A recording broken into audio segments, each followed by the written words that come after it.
We grant judges the authority to decide a family's housing or a person's freedom, expecting them to handle that weight without ever absorbing it.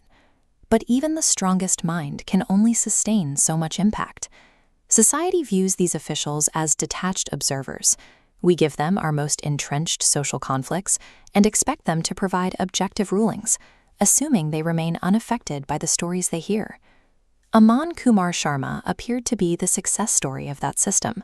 At 30 years old, he had already secured a prestigious position in New Delhi, a career milestone most legal professionals work decades to reach. He was the secretary of the District Legal Services Authority. This office handles the legal work for citizens who have no other way to navigate the courts. It is the specific mechanism that provides a defense for the city's most vulnerable. He spent his career ensuring that others had a lifeline in the legal system, yet the administrative structure around him provided no such protection for his own well-being. This gate at the Karkarduma courts in Delhi's Northeast District defined the boundary of Aman's professional life.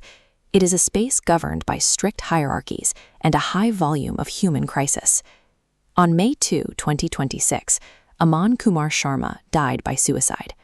The event forced an immediate shift in how the Indian legal community discussed its own health. It disrupted the unspoken rule that those who pass judgment must be immune to the effects of the cases they handle. Aman's death is a documented consequence of a system that prioritizes the movement of files over the mental stamina of the people moving them.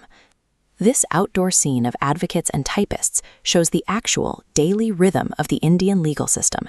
It is a dense, high-pressure bureaucracy where the demand for speed never slows down.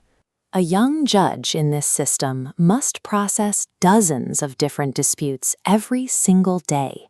Each one requires a final decision that can change a person's life forever. This comparison shows the mathematical reality of the job.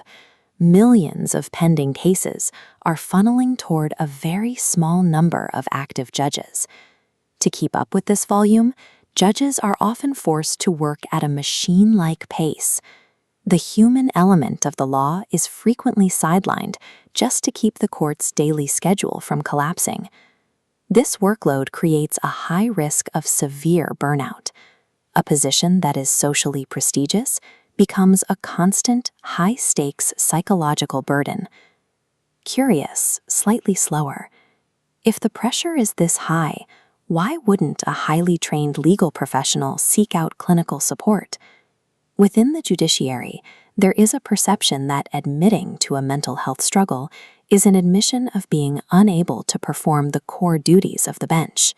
Furthermore, the legal code is silent on this issue. There are no administrative requirements for mental health leave, no mandated counseling services, and no structural protocols for judges facing clinical depression. The architecture of the courtroom reflects this isolation. A judge sits physically higher than everyone else in the room, granted the power of the law, but separated from any immediate peer support. The judicial framework is built to safeguard the rights of the public, yet it fails to account for the health of the people who make those safeguards function. Aman's death acted as a catalyst for a delayed discussion about the internal culture of India's high courts. It has forced the legal community to admit that their traditional silence regarding stress is actively affecting their most talented personnel.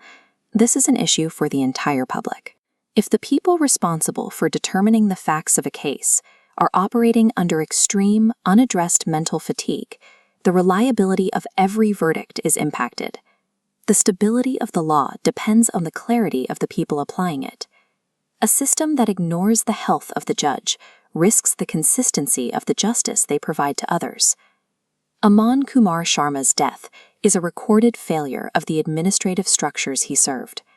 It highlights the distance between the authority granted to a judge and the lack of basic support provided to the human being wielding it.